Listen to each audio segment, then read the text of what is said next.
in due course. We now go to the Leader of the Opposition, Right Honourable Keir Starmer.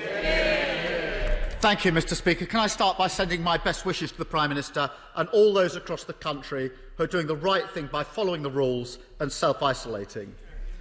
Mr Speaker, devolution in Scotland, Wales and Northern Ireland is one of the proudest achievements of the last Labour government.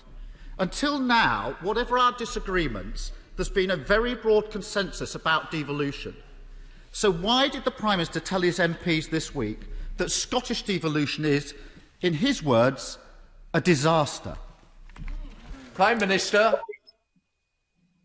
Thank you, Mr Speaker. I think what has unquestionably been a disaster is the way in which the Scottish Nationalist Party have taken and used devolution as a means not to improve the lives of their constituents, not to address their health concerns, not to improve education in Scotland, but constantly, and I know this is actually a point of view that is shared by the Right Honourable Gentleman who leads for the opposition, but constantly to campaign for the breakup of our country and to turn devolution, otherwise a sound policy from which I myself personally benefited by when I was running London, but turn devolution into a mission to break up the UK.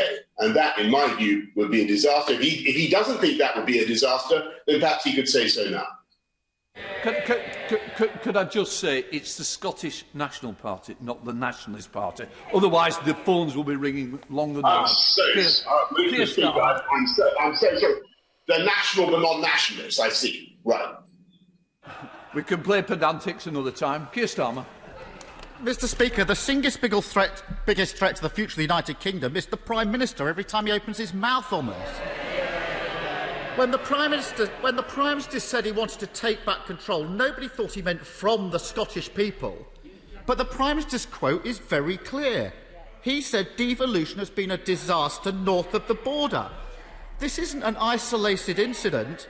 Whether it's the internal market bill, the way the Prime Minister sidelined the devolved parliaments over the COVID response, the Prime Minister is seriously undermining the fabric of the United Kingdom.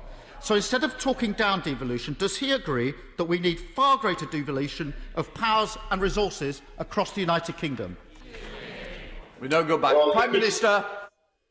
I mean, Mr Speaker, I think it's Tony Blair himself, the former Labour leader, who has conceded that he did not foresee the rise of a separatist party in Scotland. He did not foresee the collapse of Scottish Labour, Mr Speaker. And I think the Right Honourable Gentleman is quite right. There can be great advantages in devolution. And I was very proud when I was running a devolved administration in London to do things in which I passionately believed, like improving public transport and fighting crime and improving housing for my constituents. And we had a great deal of success. And what disappoints me is that the Scottish National Party, Mr Speaker, by your ruling on their correct name, the Scottish National Party, Mr Speaker, is not engaging in that basic work. Instead, they are campaigning to break up the union, an objective that I hope the Leader of the Opposition will repudiate. Will he say so now, that he opposes the break-up of the United Kingdom? It's not a ruling, it's a matter of fact. Of course I don't want the break-up of the Union, the United Kingdom. But if anything is fuelling that break-up, it's the Prime Minister. Turning now to the Prime Minister's handling of the pandemic, the Prime Minister is doing the right thing by self-isolating after being notified by Track and Trace. But does he think he would have been able to do so if, like so many other people across the country, all he had to rely on for the next 14 days was either statutory sick pay, which is £95 a week, that's £13 a day, or a one-off payment of £500, which works out at £35 a day? Prime Minister. Well, it's good finally to hear something from the Right Honourable Gentleman in praise of NHS test and trace. I think they secured at least one of his objectives, to keep me away from answering his questions in person. What I can say to him is that I believe that the package that we have in place to protect people and support people throughout this crisis has been outstanding and exceptional. I think that the UK has put its arms, as I've said many times, around the people of this country, a £200 billion package of support, increasing the living wage by record amounts, uplifting universal credit, many loans and grants to businesses of all kinds, and support for people who are self-isolating, £500 of support in addition to all the other benefits and support that we give. I do think it's a reasonable package, Mr. Speaker. I know it's tough for people who have to self-isolate, and I'm glad that after a long time in which he simply attacked NHS tests and trace, he seems now to be coming around and supporting it. V Starmer. Mr. Speaker, I'm not going to take lectures on supporting. The lockdown measures were passed the other week with Labour votes. 32 of his own MPs broke a three-line whip, and I hear that about 50 of them have joined a WhatsApp group to work out how they're going to oppose him next time round. He should be thanking us for our support, not criticising. And as he well knows, so far as the £500 scheme is concerned, only 1 in 8 workers qualifies for that scheme. The Prime Minister always does this, talking about the number of people he's helping, but ignoring the huge numbers falling through the gap. Members here may be able to afford to self-isolate, but that's not the case for many people across the country who send us here. It's estimated that only about 11% of people self-isolate when they're asked to do so. 11%. That isn't because they don't want to. It's because many don't feel that they can afford to. So, for example, if you're a self-employed plumber, a construction worker, a photographer, and you don't qualify for social security benefits, or you run a small business and you can't work from home, you're likely to see a significant cut to your income if you have to self-isolate. This is affecting many families across the country. Does the Prime Minister recognise that if we want to increase the number of people who isolate, we need to make it easier and affordable for people to do so? Going back to the Prime Minister. Yeah, Mr. Speaker, again, I do think that it is extraordinary that he's now coming out in favour of NHS tests and trace when he's continuously attacked it. In fact, the numbers that he gives for the success rate of NHS of the self-isolation programme are, according to my information, way too low. But we continue to encourage people to do the right thing. It does break the chain of transmission of the disease. And as for the self-employed groups that he mentions, we've given £13.5 billion so far in support for self-employed people, uplifted universal credit in the way that I have described. And what we want to do is to get the virus under control, get the R down below 1, which is the purpose of these current measures, encourage people to self-isolate in the way that I am, thereby stop the disease from spreading, so that the firms, the professions, the businesses that he talks about can get back to something as close to normality as soon as possible. In the meantime, we are giving them every possible support, Mr. Speaker. V Starmer. Mr. Speaker, the Prime Minister must understand there's a huge gap in the system, because if you can't afford to isolate, there's little point in being tested or traced.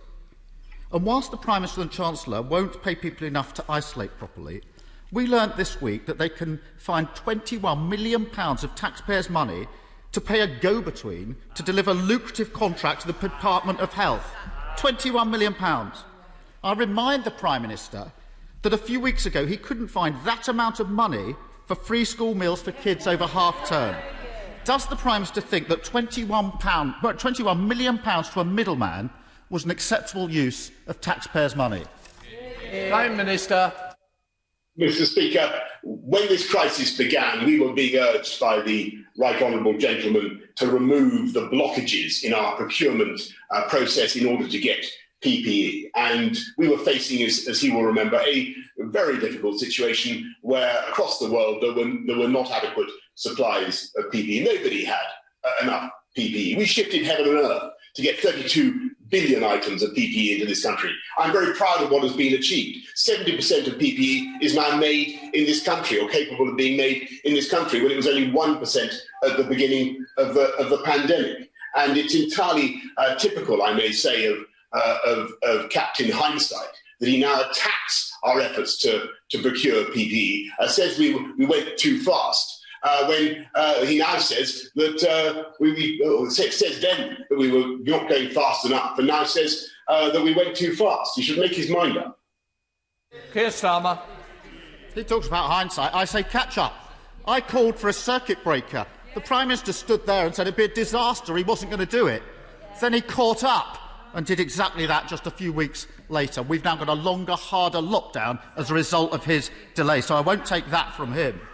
Last week, the Prime Minister couldn't explain how his government ended up paying £150 million on contracts that didn't deliver a single piece of usable PPE. This week, he's effectively defending the paying of £21 million on a contract with no oversight. This morning, the Independent National Audit Office concluded that the government's approach was, in their words, diminished public transparency.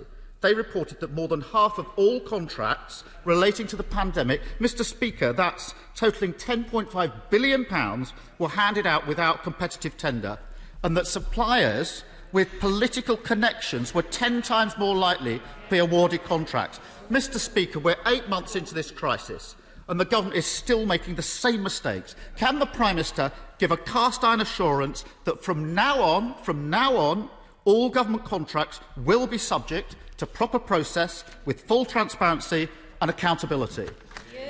Mr. Speaker, all government contracts are, of course, going to be published in a due way and are already being published. But again, I must say, I think it's extraordinary that he now attacks the government for securing PPE in huge quantities. And I want to thank again all the people who are involved in that effort.